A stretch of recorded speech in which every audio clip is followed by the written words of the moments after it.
Next on AM 1480 WLEA, the Newsmaker Show. Here's Brian O'Neill.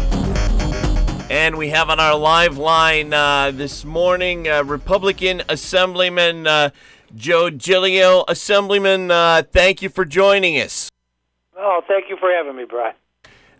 Assemblyman, we'd like to talk today about what you're working on in Albany, which I believe is crime reform legislation. I should say a repeal of the crime reform legislation, especially from what I understand.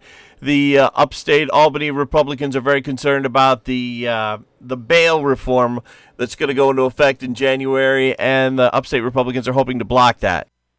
Well, you're absolutely right.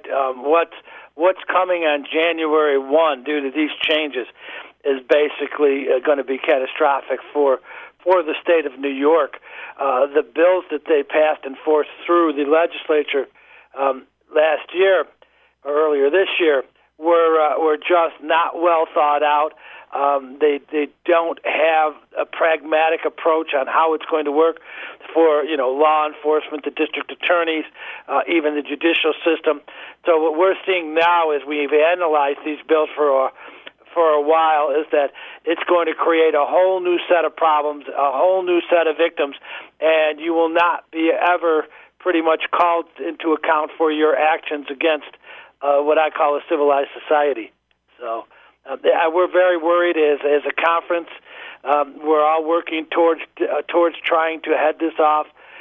We believe that now with all the law enforcement and judicial or criminal justice agencies weighing in, telling you the problems and the costs associated with this, that we're calling for a quick special session to absolve these, either repeal them completely or put them off so they can be analyzed, delay them, and so they can be analyzed and modified to fit into a working criminal justice system. I know that in your district, Assemblyman Joe Giglio, Alfred Police Chief Paul Griffith has expressed his concerns about the bail reform. Police Chief Griffith has said he's very concerned about the idea of out-of-town or out-of-state suspects getting arrested on drug charges and then completely fleeing the area and never coming back. Well, the chief has a very legitimate concern. With the way this is going to work, actually a lot of the law enforcement and police officers are calling this catch and release. They'll do their job. They'll be able to apprehend these folks, and then they'll be issued an appearance ticket. And with that, nothing much left after that. So when they decide to flee or leave, and like he said, transients, people who come through our communities that don't live here, they come for criminal profit, will just never come back or walk away until we catch them further down the line. And so they'll never face the justice system the way they're supposed to. So what you're going to do, as far as I'm concerned, is create anarchy, where people will swoop in, do criminal acts. If they're apprehended, get an appearance ticket for almost everything, up to some felonies, and then never reappear. And then when they issue a bench warrant, when they fail to appear, the only time we'll be able to find them is if they commit another crime, and that'll be it. But once they abscond in a state as big and a country as big as this, you tell us how we're going to track them down and bring them to justice. So the chief is absolutely right. All law enforcement is right about this. They're going to do their job and not get the results that we want, and again, in our society, and especially our communities, which may be more vulnerable because of the numbers of police officers and that we have versus some of the bigger places, and the fact that we're concerned a lot about people that are just transients. Assemblyman, we kind of say generically that this is coming from the downstate Democrats. A couple of questions there.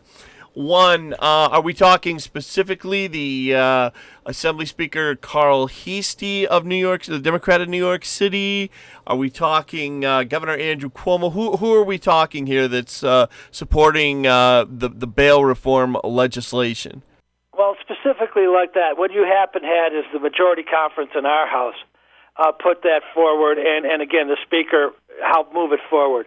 The governor has been moving this far to the left for a while. They call it progressive. I don't see where it is progressive. A lot of these problems stem from what would happen on Rikers Island, where some folks unfortunately got lost in the system, and they seemed to be isolated, but it did happen. And what happened after, like, the New York Times and them places took up that cause is people started saying, "Oh, it's terrible all over the state." Well, as the rancor on corrections, and along, and Phil Palmisano's on the committee with me, and Gary Finch, we pointed out that these problems were unique to New York City, and they don't exist for the most part around the state of New York, because our agencies monitor who's in their jails and how it works, and we get them out when it comes time. Nobody gets lost in the system for a year or two. I can't even imagine how that could have happened. But the bottom line is, yeah, this is coming from New York City, and when they got the whole majority, they just moved way out, and what they did is they pretty much threw out all of the accepted practices of law enforcement and the criminal justice system and created whole new standards that are almost impossible to one, reach, and two, how do we maintain, again, a civil society without the tools to do it? And that's what we're fighting as a conference. Those are the things we're working on right now. But it is, you're right, Brian, they pretty much came from downstate, and a governor whose power base is downstate. Are there any Democrats in the state assembly or state senate who would be sympathetic and supportive to the assembly GOP and Senate Republicans in standing up to the crime legislation that goes into effect in 2020 in New York State? Well, we're hoping that there are, and that's one of the reasons we're turning up the heat, because we want the public to know. What happens in Albany, as you know, Brian, sometimes just doesn't get out to the general public, or just the story that the majority wants to get out there through the media gets out to the general public. But when the general public realizes what's going on here and how much every aspect of the criminal justice system, the law enforcement system, is going to be handcuffed by these bills and these new laws, that we think they'll help us rise up to get these changes, and that people that have already voted for it on the other side of the aisle will realize their folly and join us in trying to fix this mess. Talking with Assemblyman Joe Giglio. Assemblyman, I want to veer away from Albany and move on to Washington for a moment, or maybe tie the two together. Do you sense that Albany is being influenced by Washington, and the obvious part of the question should be AOC, Congresswoman Alexandria Ocasio-Cortez? Is she an influence on downstate Democrats there? Well, absolutely. She demonstrated that somebody from the far left can take out some of the Democrat establishment up there by beating Joe Crowley. And what happened with that was then they demonized the president and everything he was doing, especially regarding anything with immigration. And so what all happened last session was that influence came, and and I know you know that, but again, we're always worried about the public. Most of the stuff that came out of Albany, especially early in last session, was a slap at our current president and his policies, and really had nothing to do with what was right or wrong with New York. And so they were doing that because the roadmap that AOC provided for the far left to win had been established, so they think they can, and that created a fear among establishment Democrats that, okay, they're not worried about Republicans, but they're worried about their left, and so you got a whole series of bills that were just terrible for the rest of the state, but fit, again, urban New York City.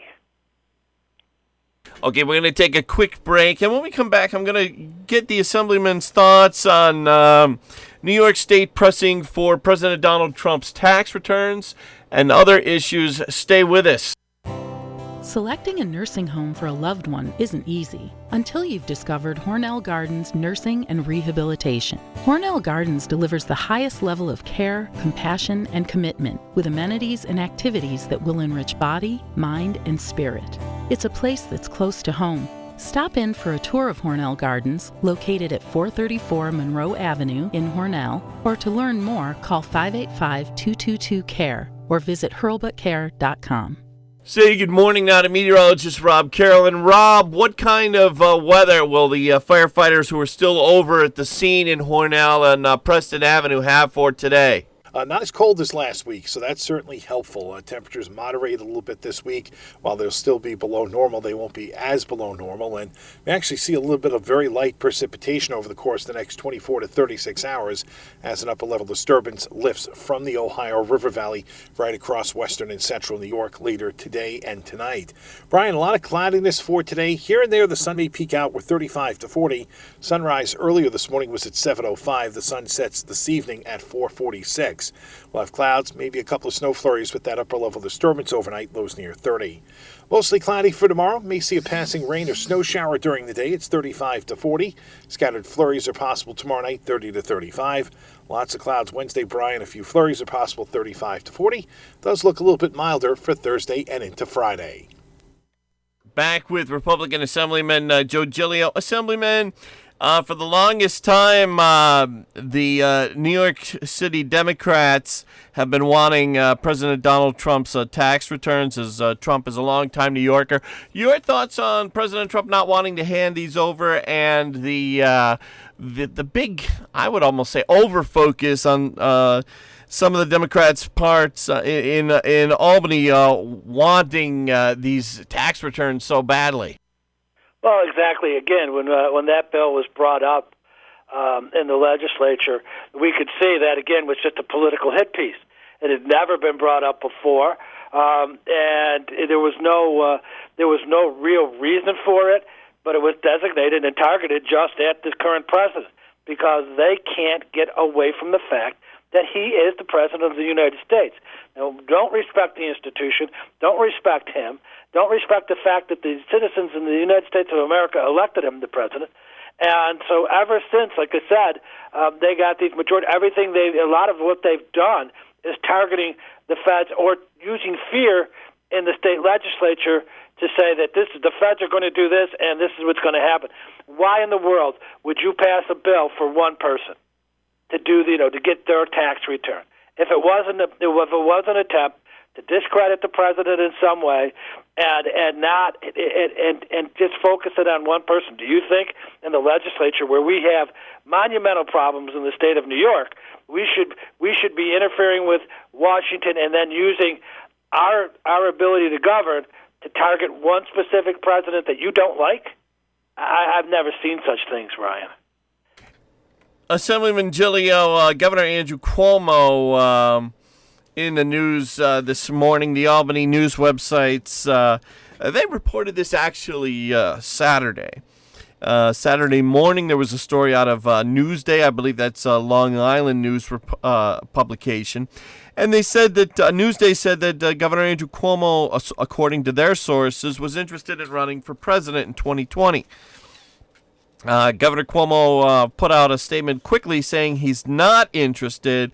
Alfred University's longtime political science professor and now Professor Emeritus Dr. Robert Heinemann says not so. Cuomo will get dragged into this presidential race by somebody. What are your thoughts there, Assemblyman Giglio? I tend to agree with Dr. Heinemann. I think that his strategy's been that with so many people in the race already, he might not have been able to generate enough of that early support. But as they beat each other up and they start dropping to the side, he's going to come back with, "Look what I've done in New York. And I am the liberal. I am the most progressive. I am the gentleman that can lead us to the promised land because that's what we've done in New York with one party rule. You get me there, I'll save the Democratic Party." I think that's a strategy. Again, I agree with Dr. Heinemann that he's still lying in the weeds waiting for his chance. Yeah, a number of people do say that, Assemblyman Joe Giglio. On getting back to President Trump and on impeachment, your thoughts there?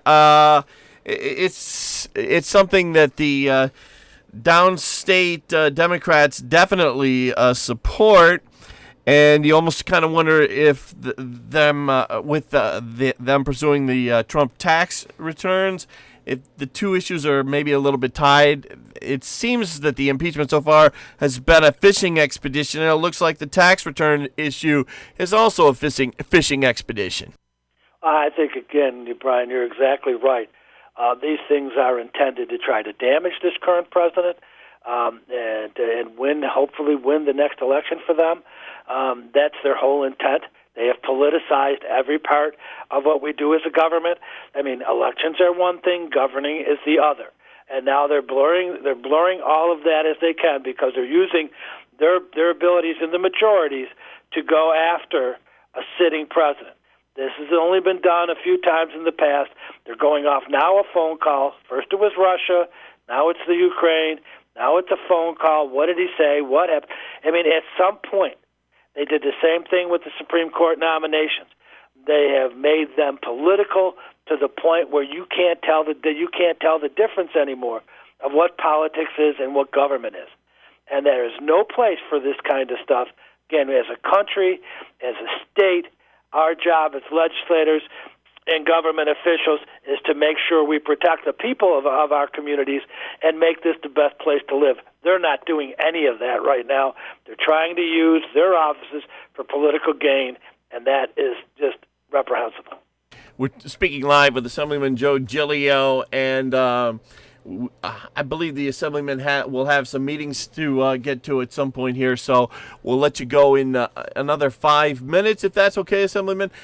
Getting back to the issue of the criminal justice reforms that go into effect in January 2020. Cash bail is a big issue. Reading from NewYork1.com here. It says, earlier this year, the state legislature eliminated cash bail for most misdemeanor and non-violent felony offenses. Cash bail and detention will still be allowed in some cases. And they say witness intimidation, domestic violence-related charges, and sex crimes. But there's a lot of talk, and I talked about Police Chief Paul Griffith being opposed to some of these criminal justice reforms. A lot of law enforcement in this region have put out statements about their concerns. And getting back to that topic, if you could tell us what happened with cash bail this year and what happens in 2020? Well, basically what they're saying is that there will be very little or no cash bail for anybody that commits a misdemeanor up until some felonies. And it kind of makes me, the way it was presented, is disingenuous. Because what happens now is even some of the highest level crimes will be released. And that, again, what bail was meant to do is two things. One, keep your society, keep your community safe and secure from people that will violate the law and make more victims as they do that. And two, to make sure you show up in court.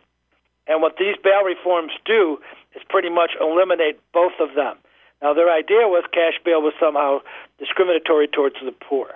So there were ways to go about that to change how that approach been made. But if you, in our communities, I can tell you right now that in your sheriff's department, in Steuben County, and in Allegheny, and in Cattaraugus, and Chautauqua, are all doing the same thing.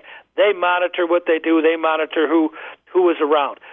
So number two, if you arrive on a scene and you only can issue an appearance ticket and not have anybody faced with their crime, when you leave that scene still as dangerous as it was before you rolled up on it. And those are the things that are the problem. To eliminate cash bail completely is, again, way over the top.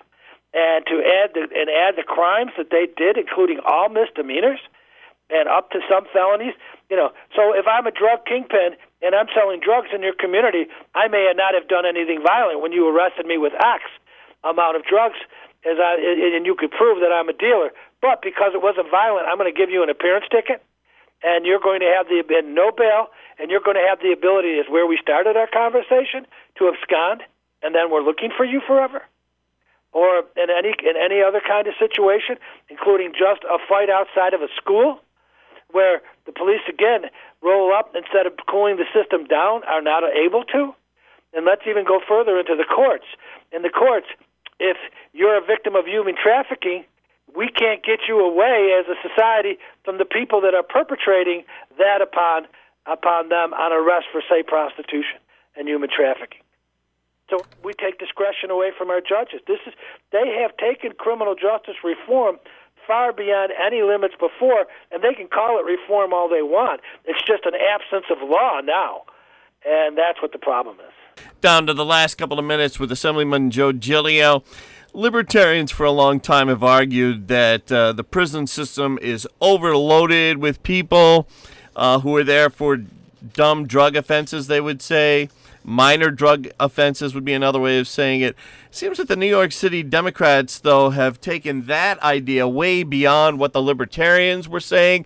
It almost appears that the New York City Democrats these days are arguing that it's law enforcement that's the problem, and all suspects are innocent or framed by law enforcement.